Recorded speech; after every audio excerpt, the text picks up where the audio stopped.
Most of us go through life believing a simple but powerful illusion, that other people make us angry, that the noise and chaos of the world somehow invade us and disturb our peace. But that's like blaming the mirror for the expression on your face. The mirror doesn't create anything. It only reflects what's already there. And so does life. No one can truly bother you. They can only touch the part of you that was already unsettled, already shaking beneath the surface. It's uncomfortable to hear, but it's also deeply freeing.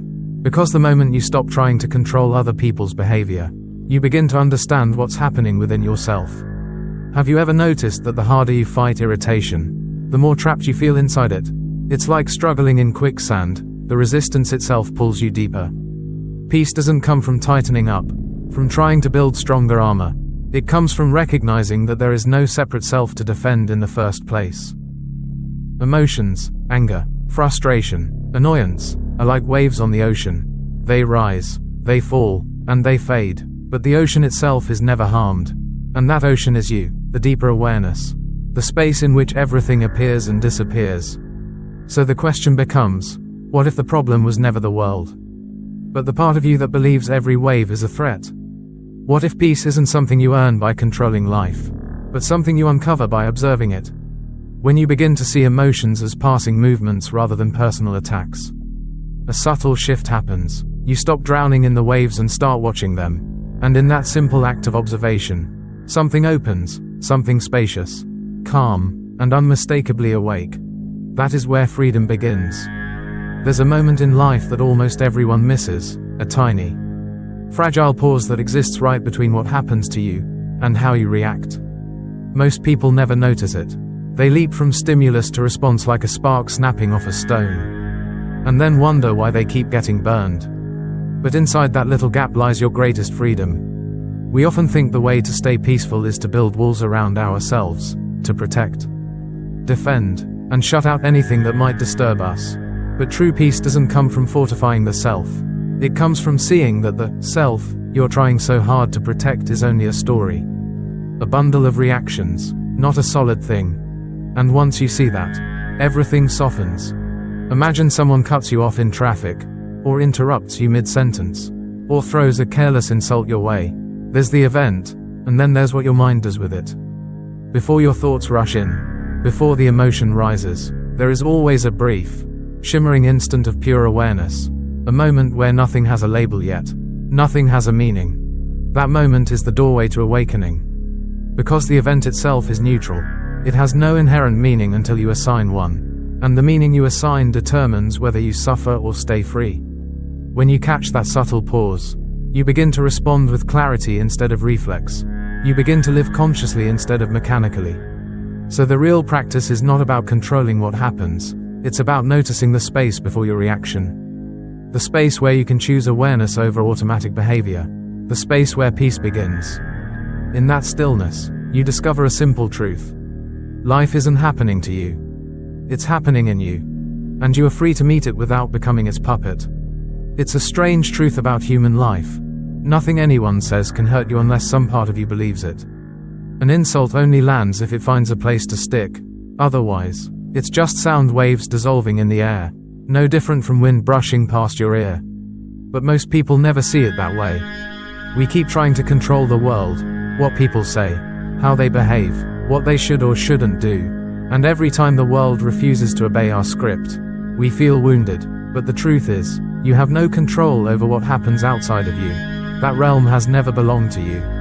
What does belong to you is your inner space. That's where everything is decided, not by the words spoken, but by the meaning you attach to them. When someone calls you a fool, the real question is not, why did they say that? But, which part of me believes it might be true? Because that's the part that hurts. And that is where awakening begins.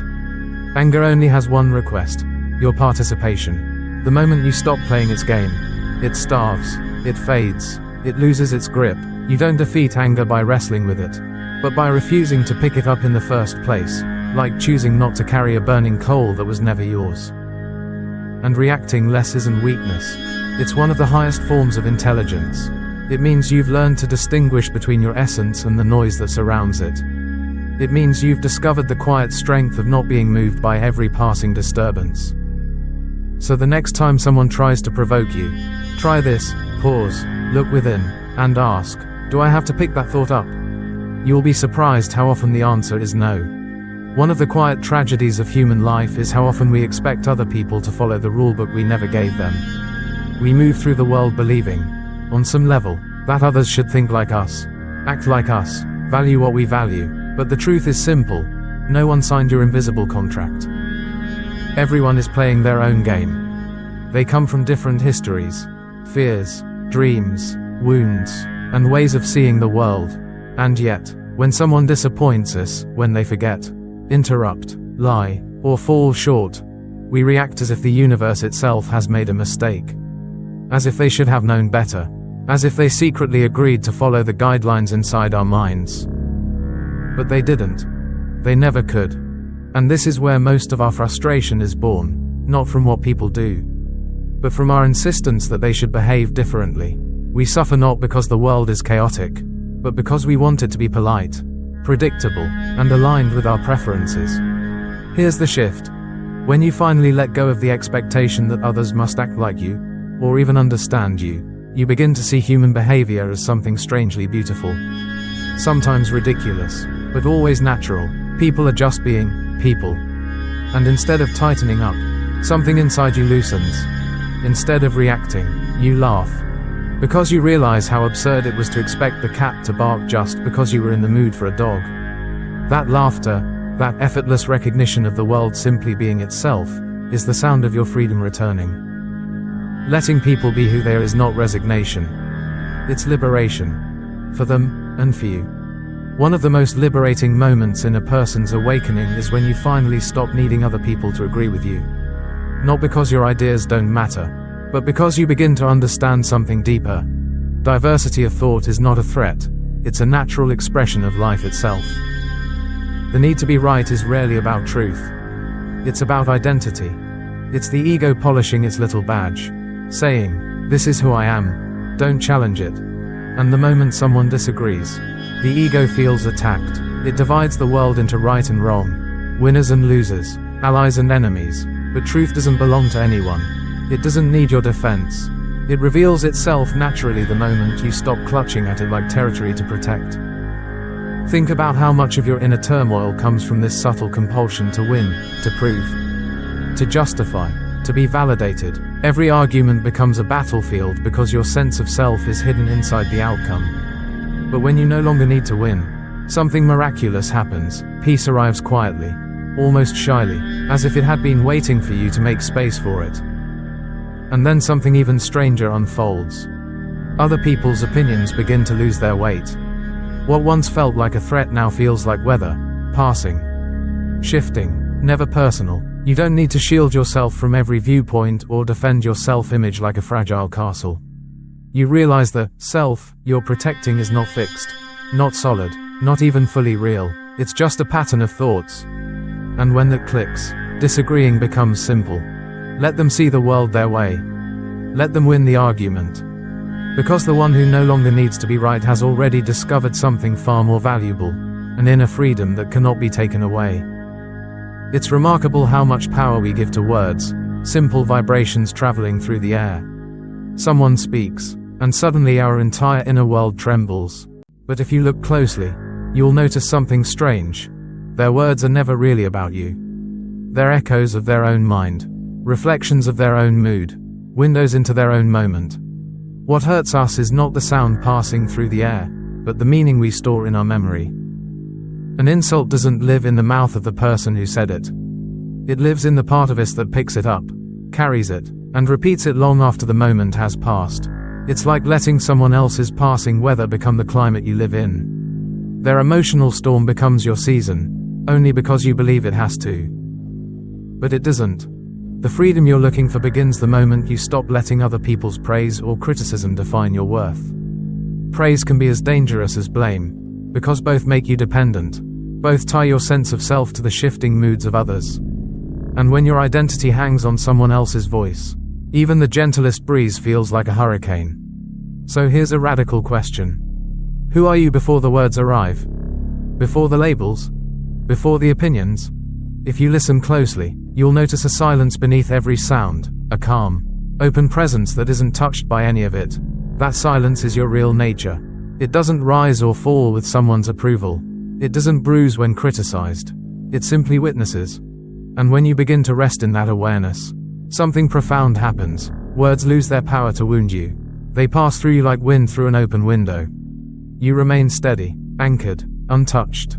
Not because you've hardened, but because you've awakened. There's a common misunderstanding on the spiritual path, the idea that peace means saying yes to everything. Accepting everything, allowing everything, but peace is not passivity. Peace is clarity, and clarity is knowing where your energy ends and where the world begins. A boundary isn't a wall. It's balance. It's the gentle recognition that your inner rhythm matters just as much as anyone else's. When you say, no, you're not rejecting another person, you're honoring the truth of your own being. You're saying, this is the space where my soul breathes. I cannot abandon it for the sake of pleasing you. Because giving from emptiness is not kindness. It's self-betrayal dressed in politeness. We've all done it, said yes when we meant no, stretched ourselves thin to avoid disappointing someone, offered compassion while quietly collapsing inside. And what grows from that place isn't love. It's resentment, a subtle bitterness hidden under the mask of being a good person. But something transforms the moment you stop trying to please everyone. Life begins to rearrange itself around your peace. The relationships that drain you naturally fade. The ones that nourish you deepen. The situations that once demanded your energy lose their grip. And you discover a simple truth. Protecting your energy doesn't close your heart. It keeps your heart honest. Imagine a tree in the wind. It bends, it moves, it responds, but it knows exactly where it stands. That's what healthy boundaries feel like. A quiet strength, a rootedness, a gentle but firm knowing of what your inner space needs to stay whole. So don't confuse softness with surrender, or kindness with compliance. True peace comes from living in alignment, not from exhausting yourself for the sake of harmony. When you honor your boundaries, you honor your life, and everything around you begins to change. There is a kind of silence that has nothing to do with avoidance. It isn't the silence of shutting down, withdrawing, or pretending not to care. It's something far more powerful, a quiet groundedness that comes from knowing your inner world so deeply that nothing outside of you can dictate your state. This is the silence of sovereignty. When you stop reacting to every disturbance, something extraordinary happens. Conflict loses its target. Arguments fall apart without your participation. Drama dissolves without your fuel. What was once a battle becomes nothing more than noise that no longer finds a place to land. Because silence, the real kind, is not emptiness. It is presence. It's a steady awareness that sees everything clearly without rushing to defend, explain, or attack. It's the knowing that you don't have to meet fire with fire, or chaos with chaos. Sometimes the most powerful thing you can do is nothing, not out of weakness, but out of wisdom. Have you ever noticed how, when you become still, you start to hear the world differently? The rush of life slows down. People's emotions no longer sweep you away like a current. You begin to sense a deeper rhythm beneath the noise, a rhythm that has always been there but was drowned out by constant reaction. In that stillness, you rediscover your true pace, not the frantic tempo of others' expectations. You begin to move from clarity instead of fear, from intention instead of impulse. And this is the secret. Silence is not withdrawal from life. It is the place where you finally meet life as it is. When you rest in that kind of silence, you become unshakable, not because the world becomes quieter, but because you no longer mistake the world's noise for your own voice. One of the most surprising discoveries on the path of awakening is that the people who irritate us the most are often our greatest teachers. Not because they are wise, kind, or enlightened, but because they unknowingly touch the exact places within us that are still raw, unhealed, or resistant. Every emotional sting is a reflection. Think about it. If someone presses a bruise on your arm, it hurts, not because the pressure is extreme, but because the bruise was already there. The same is true for our inner world. When someone's behavior sparks anger, insecurity, or defensiveness, they're not creating the wound, they're revealing it. And that revelation is a gift, if we're willing to see it. Instead of blaming the messenger, we can turn inward and ask, what part of me is being touched right now? What story am I still holding? What haven't I made peace with yet? This shift transforms the entire dynamic. Suddenly the person in front of you is no longer an enemy, but a mirror showing you where you're not yet free. It's uncomfortable, yes, but it's also liberating. Because once you recognize the mirror, the power they had over your state of mind dissolves. Their words might still be sharp, their behavior still messy, but the charge inside you weakens. You're no longer dragged into unconscious reactions. You see clearly, this isn't about them. This is about what's rising within me. And with that awareness, compassion begins to grow, not necessarily for their actions, but for the shared human condition that shapes us all. You stop rehearsing the old narrative of us versus them. You stop needing villains in your story. People aren't obstacles. They're invitations, reminders, reflections, wake-up calls. They show you the exact edge of your inner growth. And once you understand that, the world becomes a classroom, and every interaction becomes an opportunity to return to your own freedom. At some point on the inner journey, you realize you've spent years, maybe decades, trying to play a role. The calm one, the strong one, the unbothered one, the enlightened one. These roles become masks we wear to protect an identity we're not even sure is real. But the moment you stop needing to perform the part of the peaceful person, something remarkable happens. The masks begin to fall away on their own. Letting go isn't something you do. It's what happens when you stop holding on. We cling to anger, to hurt, to righteousness because some part of us believes the world should be different. That people should behave better. That life should be more considerate. But every moment of anger is simply the mind saying, I haven't accepted what already is. It's a sign that the ego is still gripping the steering wheel, demanding control over things it never truly commanded. And when the grip loosens, the world becomes astonishingly simple. You stop fighting reality. You stop wrestling with the moment. Life becomes less about managing everything and more about allowing everything. The chaos you feared becomes manageable, not because it changed, but because you stopped insisting it should. And here's the quiet revelation beneath it all. It's just a play. People act out their lines, driven by their conditioning, their wounds, their stories, just as you once did. No one is truly offending anyone. It's characters bumping into characters. The drama only feels personal when you identify with the role you're playing. But when the role dissolves, when you step back into awareness, you can watch the play unfold with a soft smile, knowing none of it was ever truly about you. And in that moment, you taste a freedom no amount of control could ever give. There comes a moment in your inner journey when you finally understand something profound. No one can truly disturb you once you stop identifying with the role you're playing in the great drama of life. The irritation, the offense, the emotional storms, they all belong to the character, not to the awareness watching that character unfold. And when you realize this, everything shifts. Imagine sitting in a theater, watching a play. The actors argue, cry, betray, fail, and rise. But you, the audience, remain untouched. You may feel the intensity of the scene, but you are never in the scene. You hold the deeper vantage point. You know it's a performance. Life is no different. Most of our suffering comes from forgetting that we are the observer, not the role. We become so entangled in the script, my story, my identity, my wound, my pride, that we forget we can step back, breathe, and simply watch. And the moment we stop confusing the stage with real life, something beautiful happens. Peace returns. This is the secret of freedom. Not controlling others, not manipulating circumstances, not winning every battle, but recognizing that nothing outside you has the power to shake what you're at your core.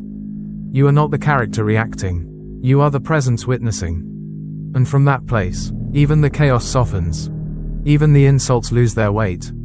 Even the world's noise becomes just another sound passing through an open sky. When you no longer cling to the identity that feels threatened, you find yourself smiling, sometimes even laughing, at how seriously the character once took everything. Because now you know the truth. Nothing and no one can disturb you. Once you stop mistaking the play for who you really are.